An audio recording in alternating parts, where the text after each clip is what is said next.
warahmatullahi wabarakatuh. Perkenalkan, saya Indah Putri Setiani, NIM 195221135 dari kelas AKS 2D. Di sini saya akan menceritakan mengenai biografi Al-Kindi. Al-Kindi dilahirkan di Kufah. Beliau memiliki nama lengkap Abu Yusuf Ya'qub Ibnu Ishaq Sabbah Ibnu Ismail Al-Alkhos Ibnu Khais pada tanggal 180 sampai 260 Hijriah atau 769 sampai 873 Masehi. Al-Kindi adalah filsuf muslim pertama. Nama Al-Kindi dinisbahkan pada salah satu buku besar Arab pra-Islam, yakni Kindah. Kakeknya bernama Al-Adkhas Ibnu Khais adalah salah seorang muslim dan bahkan dianggap sebagai salah satu sahabat Nabi Shallallahu Alaihi Wasallam. Sementara ayahnya Ishaq As-Sabbah adalah gubernur Kufah ketika Daulah Abbasiyah diperintah oleh Al-Mahdi dan Harun al-Rasyid. Ayahnya meninggal ketika Al-Kindi masih usia kanak-kanak, namun ia tetap memperoleh kesempatan untuk menuntut ilmu yang baik. Sangat sedikit informasi yang dapat diperoleh tentang pendidikan Al-Kindi. Ia dipindah dari Kufah ke Basrah sebagai pusat studi bahasa dan teologi Islam. Tidaklah mengherankan jika Al-Kindi menguasai banyak ilmu pengetahuan karena ia tumbuh dan dibesarkan di Kufah yang merupakan kota pusat pengembangan ilmu. Semasa muda, Al-Kindi menetap di Baghdad, ibu kota Khalifah Bani Abbasiyah, yang juga sebagai jantung kota kehidupan intelektual pada waktu itu. Ia sangat tekun mempelajari berbagai ilmu disiplin. Oleh karena itu, tidaklah mengherankan apabila Al-Kindi mendapat pengetahuan dan menguasai ilmu astronomi, ilmu ukur, ilmu alam, ilmu pasti, seni musik, meteorologi, optikal, kedokteran, matematika, filsafat, dan politik.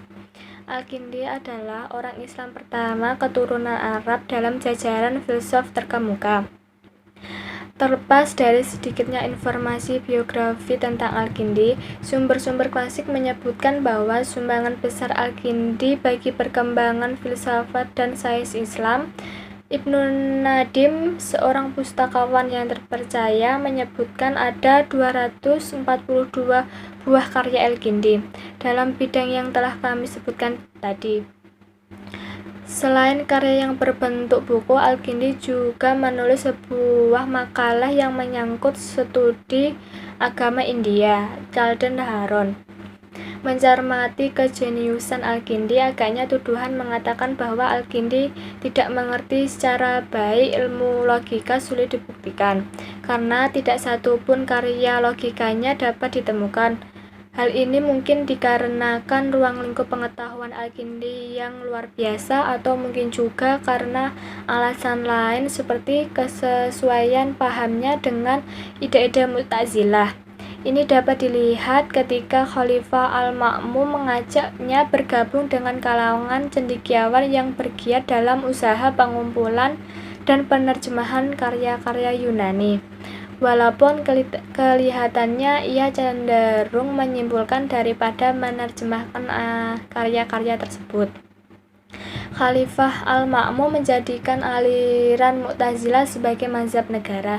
Lewat kesempatan inilah Al-Kindi menghalalkan filsafat sebagai salah satu khasanah pengetahuan Islam setelah ia menyelesaikan terlebih dahulu dengan pemahaman agama. Al-Kindi dalam risalahnya tentang filsafat pertama mengatakan, di antara usaha-usaha yang tinggi derajat dan dasar kemanusiaan ialah usaha filsafat, yang tujuannya mengetahui semua yang ada dengan hakikatnya sekedar kekuatan otak manusia. Karena maksud ahli-ahli filsafat adalah mencari yang benar dengan ilmunya, beramal yang benar dengan amalnya, bukan pekerjaan yang tidak tentu ujung pangkalnya. Karena pekerjaan itu kita pegang dan pekerjaan itu selesai apabila kita sudah sampai pada kebenaran. Al-Kindi juga memperoleh kedudukan yang terhormat pada masa itu. Bahkan Al-Kindi diangkat sebagai salah satu guru bagi Ahmad putra Khalifah Al-Mu'tasim. Namun kedudukannya ini bukan berarti ia terlepas dari pengalaman pahit yang menimpa para pemikir. Pada masa pemerintahan Al-Mutawakkil, Daulah Bani Abbas kembali menjadikan Ahlus Sunnah wal Jamaah sebagai mazhab negara. Suasana ini dimanfaatkan oleh kelompok yang berpegang secara ketat pada doktrin ini tidak menyukai filsafat. Akhirnya Al-Kindi sebagai tokoh filsafat Islam pada waktu itu, ia didera dan perpustakaannya yang bernama Al-Kindiyah disita. Akan tetapi hal itu tidak berlangsung lama. Kemudian perpustakaannya dikembalikan lagi. Al-Kindi termasuk orang yang kreatif dan produktif dalam kegiatan tulis-menulis. Tulisannya cukup banyak dalam berbagai disiplin ilmu. Akan tetapi amat disayangkan kebanyakan karyanya telah hilang. Informasi terakhir merupakan suatu kegembiraan karena sebagai risalah Al-Kindi yang telah hilang tersebut telah ditemukan kembali. Ada beberapa karya tulis Al-Kindi, antara lain 1. Fi al-falsafah al-ula, 2. Fi hudud al-asyiya wa rumuha, 3. Fi al-fa'il al-haq al-awal al-fam, 4. Fi ilati ikaun wa fasad, 5. Fi al-haul fi nafsih, 6. Fi wahdaniyatillah wa tanahir jirma'i alam, 7. Fi il-akhal.